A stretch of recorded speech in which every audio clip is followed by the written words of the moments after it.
Guys, it's Emily with your usual Friday video on the Spiffy Life, and this week is Top 5 week. I'm going to do Top 5 creepy pastas. And if you don't know me, I don't like anything scary. I don't watch scary movies. I hate scary movies. I hate anything that scares me. So I thought this would be fun. So let's get right into it. So what I'm gonna do here, I have my laptop right in front of me. I'm on a site of creepypastas and lost episodes. If you don't know what a creepypasta is, creepypasta are essentially internet horror stories passed around on forums and other sites to disturb and frighten readers. So what we're gonna do, I'm gonna read it to you. We're gonna analyze it. We're gonna see if it's real or not.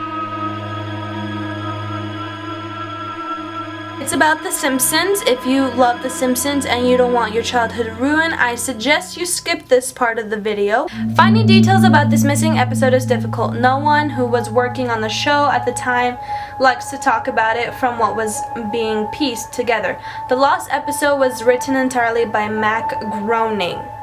Okay, that's a weird name.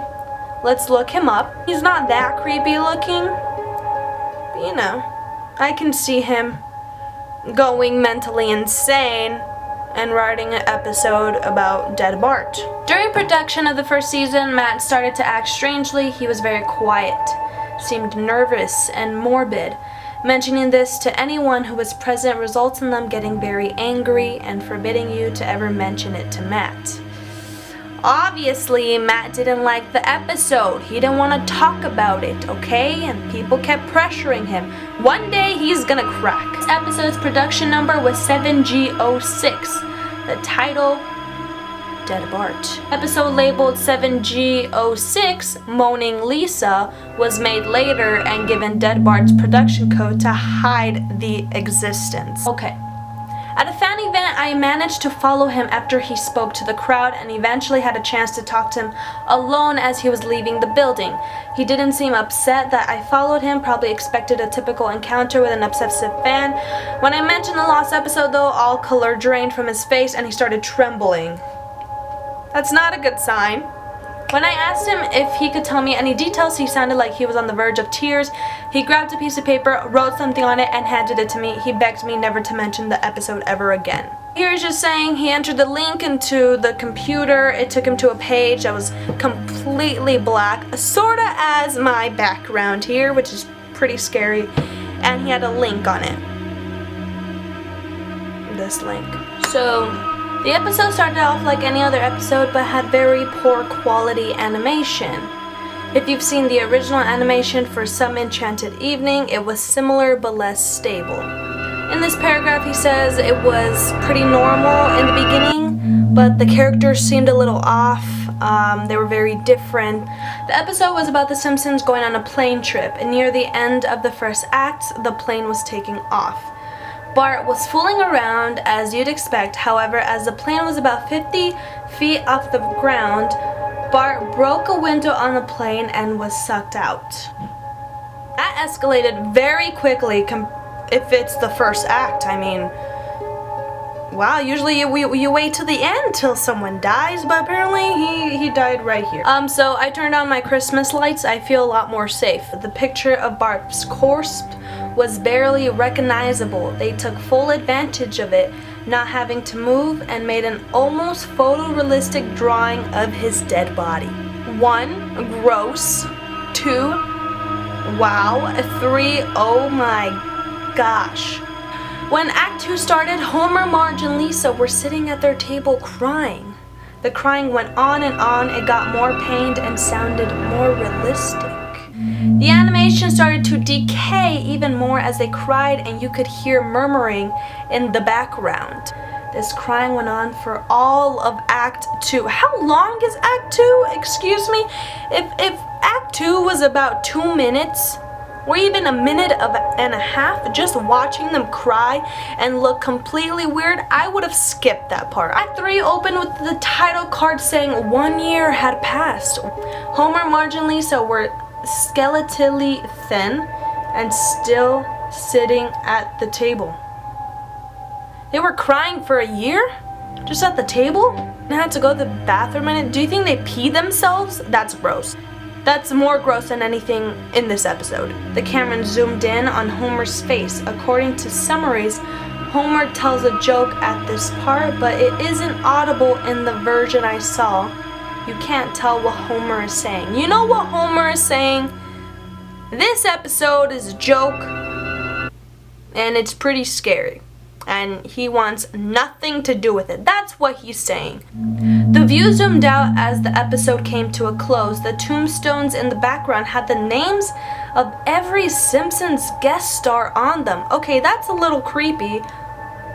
One, why would they do that? Two, if I was a guest star and my name was on that tombstone, I'd be slightly worried. The final image was a Simpson family on their couch like in the intros, but all drawn in hyper-realistic like Bart's corpse.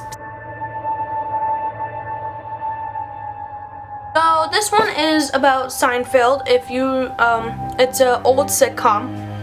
It was back in I want to say 1990s. If you don't know what Seinfeld is, here's a picture of it. You might have seen this picture. I don't know. There you go. Gone. The episode starts out as normal with Jerry's apartment, but the camera is much more steady. Jerry walks out as though he's been drugged and remarks that all of his family and friends have been dying lately. The rings and it's George. George runs up, half crying, and tells Jerry he's seen something terrible. He's mumbling and stuttering for about 5 minutes until he can form a sentence. There are still pauses for humor, but there is no audience or laugh track. Well, obviously, they're talking about people dying and George has seen something horrible. Of course, there's not going to be laugh tracks. Of course, it's not going to be funny. George informs Jerry that plane have crashed into the Twin Towers due to a terrorist attack on New York. That sounds very, very familiar. Don't you think? Jerry turns on the news and you can see modern footage of the 9/11 attacks, all pre-filmed several years beforehand. So what he's talking about is on the episode there is footage from the 9/11 attacks before 9/11 even happened. Camera cuts to live footage of a man falling from the Twin Towers. George genuinely looks upset and says, "I'm sorry, Larry, but I can't go through with this." And he tries to walk off the set, but people stop him and push him towards the stage. He walks out Jerry's prop window and you can hear him calling his agent. There's a lot of mumbling and you can see candles being lit behind the stage. Whoa, whoa, whoa! 1, someone died, which is probably the case, I don't know. 2, some type of ritual, and that's just as scary as anything else. 3, maybe it's sort of stunk in there and they're lighting a candle, you know, to freshen up the smell of death. Harry goes over to the bookcase and pulls it aside, revealing a ceremonial black table with candles, a dinner plate, and a strange box. There is a Masonic symbol against black cloth just outside where the fake stage window would be. Jerry says some weird things in a foreign dialect, and one cut of the camera shows a poster of Barack Obama.